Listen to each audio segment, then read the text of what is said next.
All right, so we're going to talk about your King 4 versus Leon's Ace 3. Right away, Leon has an interesting decision. He's got Ace 3-0 in the low jack, not a typical open for chips. What do you think about this spot with about 40% of the field left?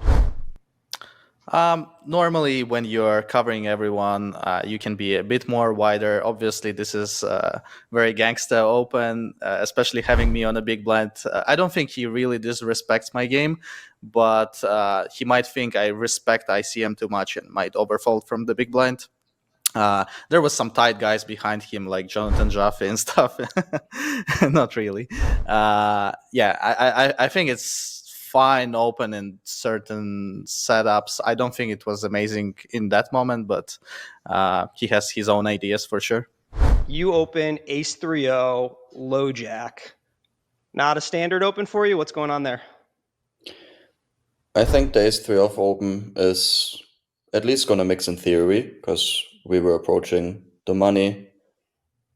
And usually when we have some risk premium added, then high cards become more dominant.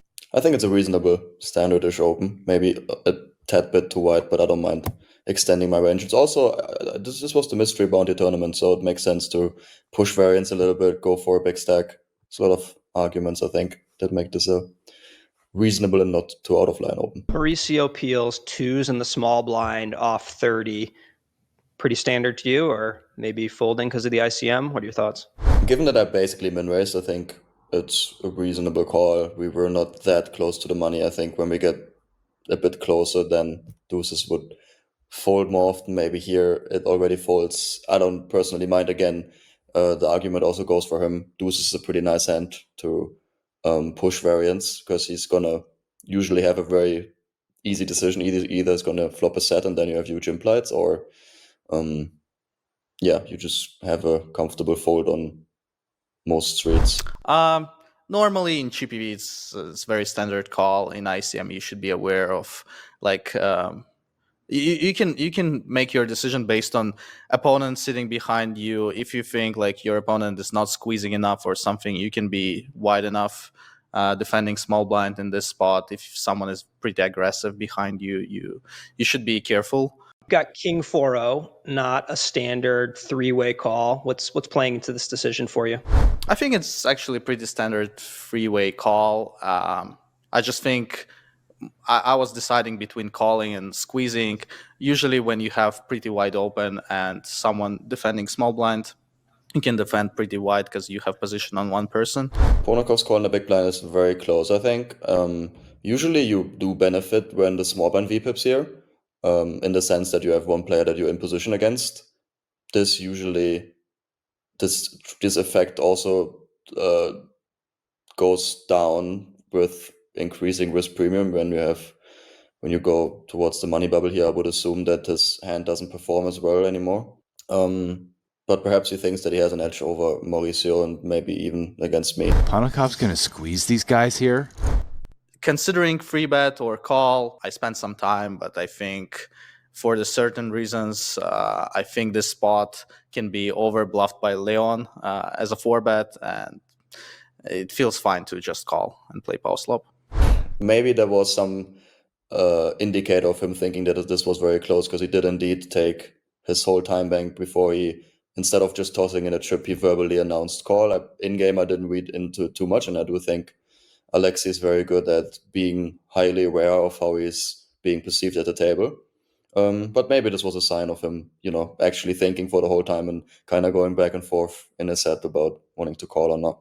King Jack 5 on the flop, check, and Leon C-bets. Pretty easy call. Any considerations for anything else after Mauricio folds? In general, I think he will be maybe even over c-betting this board.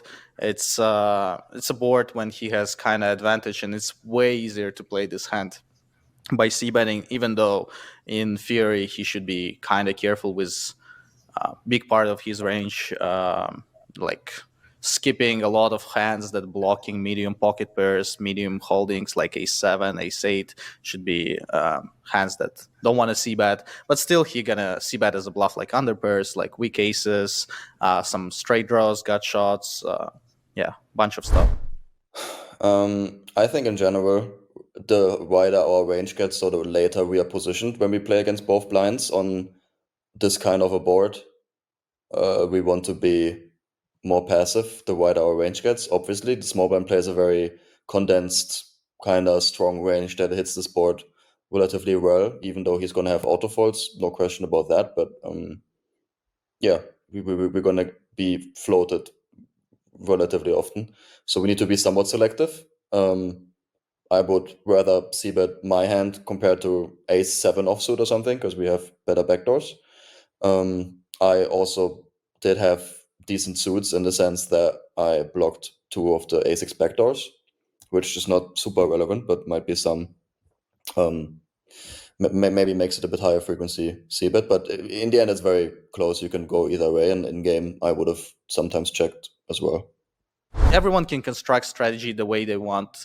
Usually EV is not going to change much. You can construct by a lot of checking and using like only half pot or 66% in this spot, or you can construct range by using only small sizes and go wide for a c-bet. Ponakovs. Check calling.